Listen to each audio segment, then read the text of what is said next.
Welcome back to the podcast. We are here with Captain Lyndsay Phillips from I can't get the window out of the way. Smoothbusinessgrowth.com. We had to make sure we have the plug in there. And we're going to be talking about podcasting. If you're afraid of podcasting, if you're burnt out on podcasting, if for some reason podcasting is not quite doing it for you, then this will be the most important podcast episode of your entire life, because Captain Lyndsay is going to get us on the podcasting train, getting us from results from podcasting. She's all about leveraging your podcasting. So Lyndsay, glad to be talking to you. Yeah, it's so good to be chatting with you again. It's been a while. It has been so many years since the good old days of the Marketing and Merlot show with you and one-click Lyndsay. I miss you guys. I know. What have you? Like a while ago. I mean, it feels like a whole lifetime ago. So what have you been up to since then? It does. Yeah, and I've changed my business. I mean, I used to focus on content marketing. I still do that, but we're more focused on podcasting. And as you know, it has grown so much. But it's still pretty new, like this whole audio thing. Like there's still a lot of room for growth. And even though it has grown, though, it's not to say that you're too late to the party. Do you know what I mean? There's still, like, especially if you're niched, and it's just a great way to attract your audience. And the number of people that are listening to podcasts and also that are listening consistently, and even like the number of podcasts that people are listening to, and the fact that they take action through a podcast is increasing with the growth of podcasts themselves. So there is always room and time to launch a podcast or start podcast guesting, or just to use it to grow your business.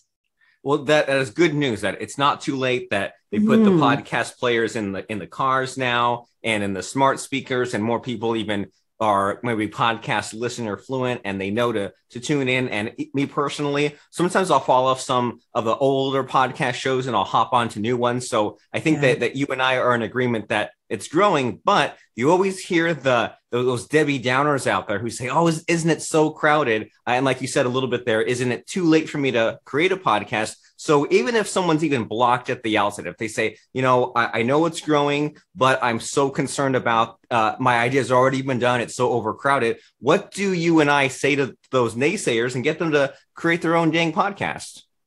Well, actually, I've got a good little case study. So I've had a few podcasts over the years, and I've done like co-host, I've done interview style, and I even took a hiatus from podcasting. I know that's crazy to say. And then I just launched my newer podcast just at the end of November. It's Leverage Your Podcast. And so I'm like, okay, it's been a while. I know it's going to take a while to like gain some traction and get some listeners and stuff like that. And then I just happened to check my stats over the holidays, just kind of recapping like last year and, moving forward. And already I was at 1,000 downloads after a month. So I was like, oh, I was like so excited. I don't usually get wrapped up in stats, but because there's so many different goals when it comes to podcasting. But that just goes to show you, like, it's a brand new podcast. Sure, I've been in business for, obviously a number of years, but it can pick up that traction pretty quick using the right tools to promote your podcast and get the word out there. And I love that you said in there that you've had many podcasts throughout even just these last 2 years. And what that makes me think of is how many, websites have come and gone over the years. And if someone says, well, there's already so many websites, I can't even make a website. Well, right? there is still room for you. And your website or your podcast might not even last forever. You might outgrow it. So that's in itself reassuring to know. And you mentioned in there that there are a handful, at least, of things that we can and should be doing to get the word out about our podcast. So what's your favorite handful of strategies? What do you think we need to be doing as far as increasing these downloads or increasing some of these other metrics? Yeah. And I found that the podcast leverage system, it's 4 steps. And it is so new that it's not even on my website yet. But the first core is to make sure that your podcast is on your website, that you have like a blog post where the audio is. You can even put in the video version, have show notes, timestamps, have a call to action for your business. So just foundationally making sure that it's on your website so that you are helping rank with Google, you get more organic traffic, and so forth. And then the next step is just make sure that it's everywhere. So for instance, making sure that you're linking to all directories. So when you're using a podcast host like Libsyn, for instance, it connects to different directories. So there's like, obviously iTunes, but there's Stitcher, there's Amazon, there's Audible, iHeart, Spotify, like there's a bazillion of them. So just making sure that like once you connect once with your RSS feed or your iTunes link.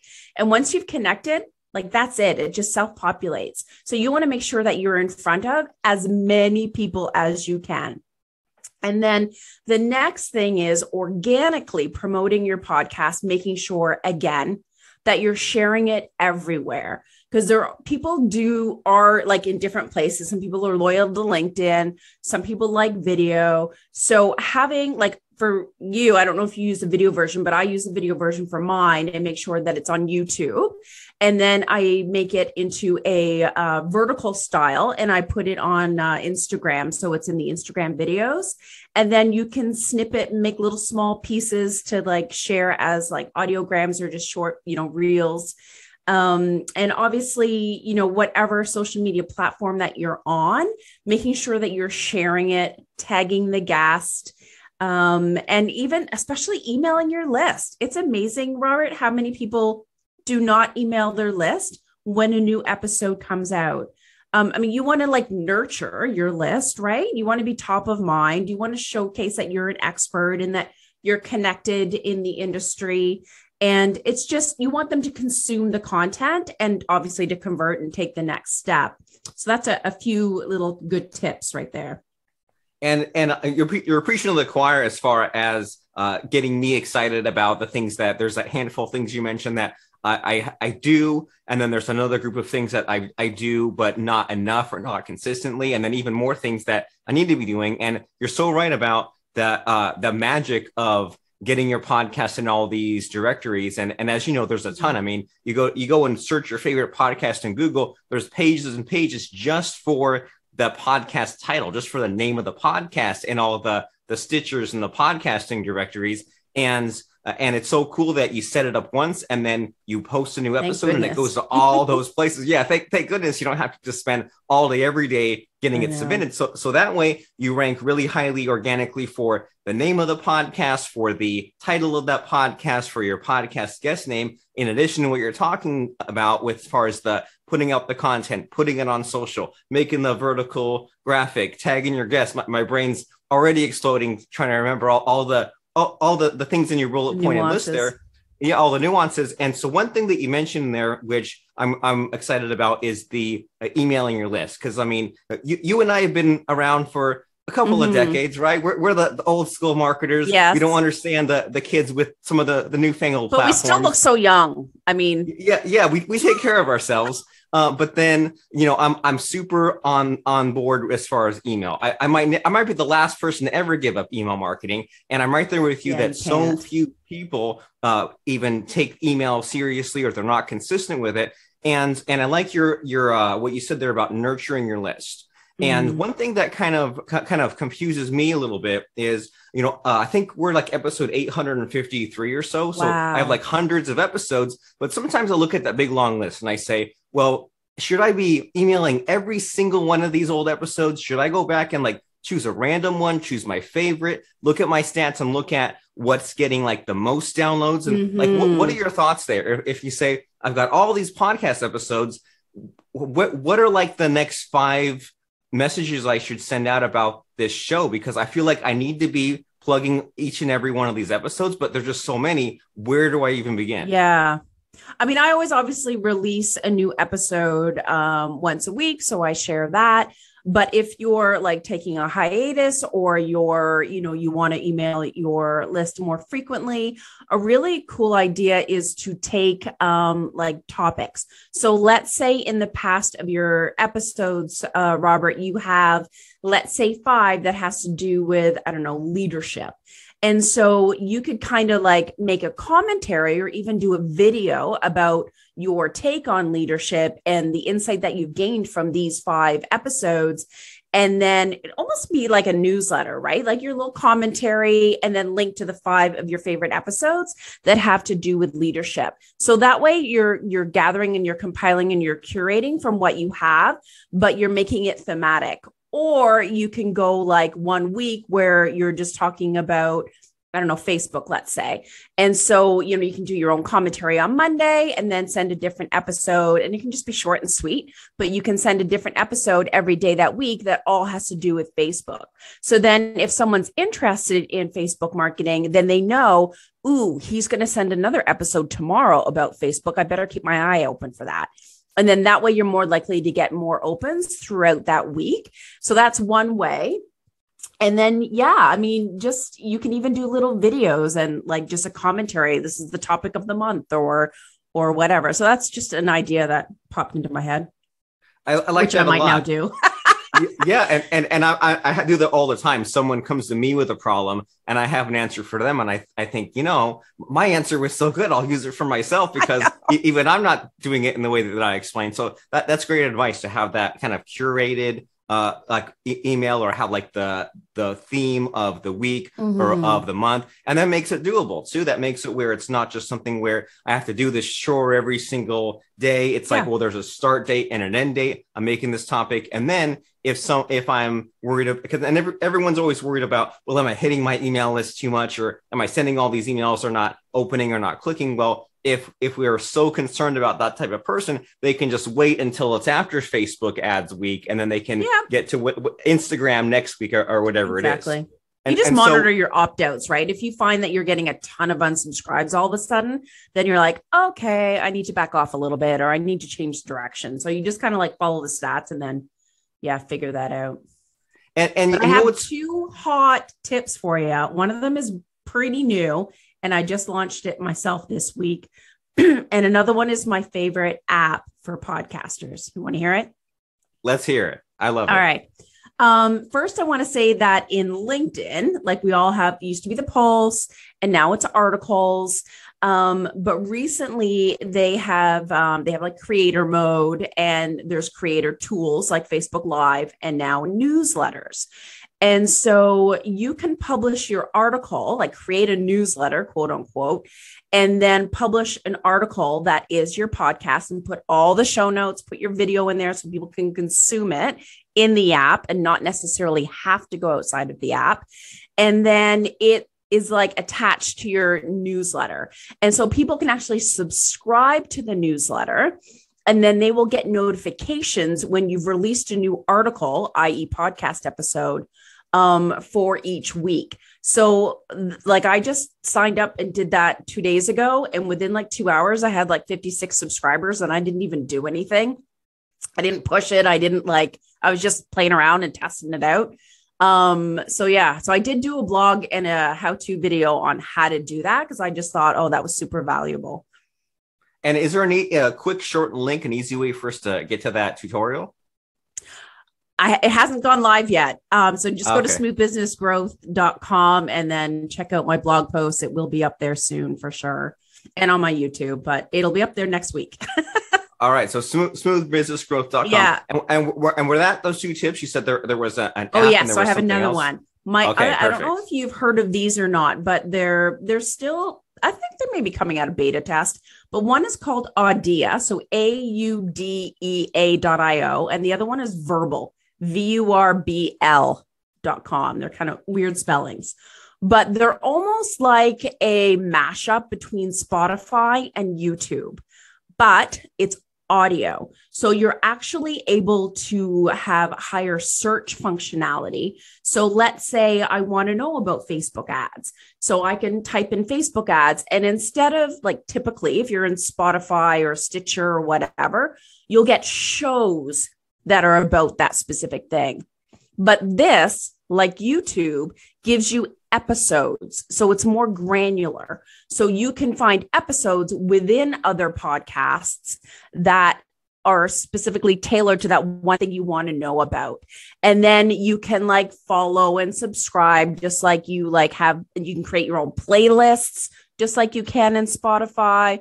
You can subscribe just like you can in YouTube. And one of them even allows you to create little like audio snippets. You can create, so I can create as a podcaster my own playlist to, maybe shows I've been on or other entrepreneurs that I'm collaborating with or whatever it may be. And then you have your own station, if you will. And I forget if it's Audia or Verbal. I think it's Audia, but people can actually comment on your podcast episodes. So that way you're actually in touch with the listeners and can communicate with them. Because obviously in other directories, you're not able to really like interact with your podcast listeners as much. So this feels a little bit more interactive, and it seems to be kind of like picking up speed and becoming a little bit more well-known. But I'm really excited to see how those two play out. And you can get stats and you can SEO the posts. Right. And then just kind of see and put in an initial surge, kind of like how you said, like you put out a podcast and you looked at the downloads later. You set up on this platform and looked at the results later. You do your surge and then just get set up and try a few things and then come back to it later and see if the results are something that you like, see if you get those comments or something like that. And then you can decide to move forward. And it seems like that's a common theme in our discussion today. And number one, just get something set up and see what happens. And then number two, it seems like there's a lot of like kind of like add-ons or bolt-ons of like, well, you have the foundation already set up in place. You have that podcast. You have the podcast on your website, like you mentioned earlier. You have it submitted to some of those directories. And then once that base is in place, then it seems like now it's time for fun. Now it's time to make the video clips, to get set up on and the LinkedIn thing that you mentioned, and kind of just slowly pile on and see what sort of shape of a podcast promotion strategy works for you. And so we've talked about so far, like all these really cool ideas and all these benefits to podcasting. But do you see a mistake people making, or something that like holds them back, or something that they just need to stop doing in order to succeed with podcasting? There's a couple of biggies. One is not being consistent and giving up early. I think a lot of podcasters feel like they're going to monetize their podcast right off the cuff and get sponsors and make a lot of money from it. That is an unrealistic expectation. And then also that they think, I've put out 5 episodes. Why don't I have 5,000 leads and 5 clients from it? I mean, it is a long-term game, and you have to be realistic about what your goals and expectations are going into it. It's like, for me, it was when I first started out, it was just to kind of get my name out there, to meet other people, and to grow my e-list. And with each podcast I've done, funnily enough, my goal has changed slightly. So I've published it and promoted it slightly different as well. The other thing is that once they release a podcast, like a new episode went live, they will put out a post, hey, a new episode went live. I interviewed this person, and that's it. And then they don't share it again. And the post is not really, it's just like, here you go, here's a new episode. And they expect everyone to consume it, where you have to be a little bit more creative and also share, what are the benefits? Why does someone want to listen to that in the first place? It's, get to know this, and this. And if you want to grow your authority, listen here. And same with if sometimes I find I look at podcasters' feeds on their social, and all it is new episodes. So there's no quotes or tips or little snippets of things that you've learned from the podcast on their feed. And so sometimes it just feels like a little bit repetitive, and it won't be as effective way of capturing people's attention, getting them to consume right there within the apps, and getting them to actually listen to the episodes, because it ends up becoming kind of glaze over. just a list. It might as well be like a list of the recent blog posts. And it's just, here's these new things that came out. I know. And when you look at these like influencers or the people with huge followings, they kind of mix it up, right? Like a Gary Vee or someone might cycle between a short video and a graphic and a link, and it won't just be link. And as you and I both know, Mark Zuckerberg hates that, right? Why would Mark Zuckerberg allow you to keep on linking away from Facebook and stealing his precious dopamine addicts of using the app and getting the likes? So why not mix it up with the content strategy? Yeah. And as you said, your brand is leverage your podcast. And when someone says leverage, I think about like a lever of you do one thing and then you can kind of lift all these other things. And then as far as us marketing nerds, when we think of leverage, we think of like content and the whole, like that old school diagram. And for some reason, there's a thing in the center and then all these bubbles around it. And for some reason, it's always like circles and bubbles, but they say, make the one piece of content and make the audio and make the video and make the social posts and make the tweets. And that's one of those things that it's both old and new. It's so old that it's always worked, but there's all these new ways that we can use it, like with podcasting, with the clips and some of these other platforms that you've mentioned. So as we're beginning to wind down our conversation here, do you think, is there anything really quick we can sneak in that we've been missing? Because sometimes I think, well, here are the questions that I'm asking, or here's what interests me. But do you think, is there anything that I'm not asking you that you really want to get the word out about yourself, your business, podcasting? Anything come to mind? I think mainly some people get overwhelmed with like, oh my God, there's all these things I need to do. Like, I just want to record a podcast. But if you have a system and a routine, it can become consistent and become easy. So like if you have your podcast, then like, okay, you need to do the post, you need to share it on social, you need to make certain graphics, create the video, put it on YouTube, create some quotes, create an infographic if you want to, create engagement posts. So there's almost like a checklist of all these things that you need to do and these assets that you need to create from that one thing. But if you have that in a project management tool and a system, and then, obviously, outsource someone like myself or have a team or a VA. But if you have that system and that checklist so that it's easier to replicate it and make sure that it's done for every podcast episode so that you are consistent.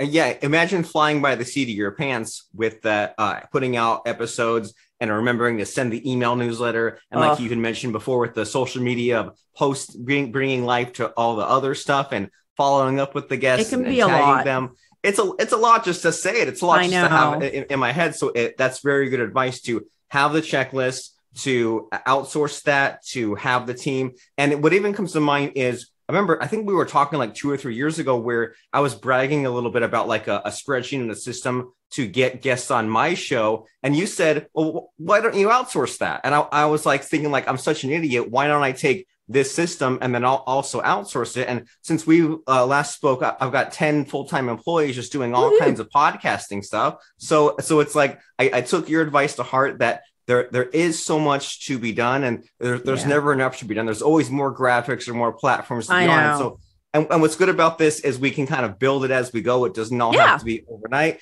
And then some can be like the in-house team, and some can be a team like you, and some can be like someone else, or some can be some other service. So we can just kind of add on the blocks as we go. So that even that's very reassuring that we can kind of ramp up. And so if someone says, all right, this all sounds great, I'm sold on podcasting, I'm sold on leveraging my podcast, all the things that I need to be doing and should be doing, but I need to start somewhere. So what's the next step here? If someone is super duper impressed by you hopping on and just, I feel like I have a to-do list of like 37 things, but if someone was impressed by what you said, how do they take the next step with you? How do they find out about you, your company, your website, all that good stuff?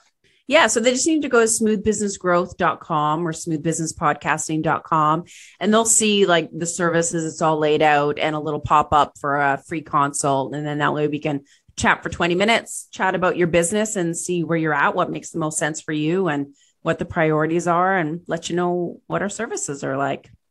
Super cool. SBG, smoothbusinessgrowth.com. There you go. and smoothbusinesspodcasting.com. And so because everyone is different, right? Everyone's unique. Everyone has their own needs. Some people don't know what they don't know. Some people maybe try to podcast and they're one of the many pod fade graveyard types of people. Graveyards, they tried at one point and they said, it was so much work with the processing and all the things. I would love to just show up, record, do my thing, and have Lyndsay and her team do it. So Smooth Business Podcasting is the place to go to get that conversation started. And before we say goodbye, Lyndsay, do any final parting words or words of advice come to mind? Just something that can really stick with us? Is don't get hung up on what the name of your podcast is, and don't get caught up on what equipment you need to buy. Those things are minor and they can get figured out. And I would obviously guide you anyways. Just think about how it'll help you grow your business and get started. Fantastic. I love that advice. Imagine not going to the gym because you were hung up about what color shorts to get. I feel like so many times. Love that analogy. Being stuck by the not a dumb question, but just maybe the wrong question to be asking. But it happens so much. People are just I don't know what equipment to, buy. And I got to make the studio. I'm like, no, you don't.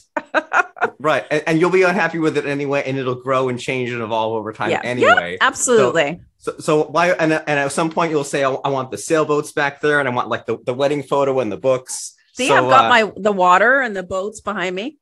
And I'm sure that didn't all happen overnight. You built Snow over time. And so for you out there in podcast land, if you're letting some of the very insignificant questions, which they're significant to you right now because you have not spoken to an expert like Lyndsay yet, and it is time to change that. It is time to go to smoothbusinesspodcasting.com. So Lyndsay can say, this does not matter, but this does. So let's get you on the track to podcasting, smoothbusinesspodcasting.com. Go there now. You'll be glad you did. And thank you, Lyndsay, for showing up for yet another amazing appearance.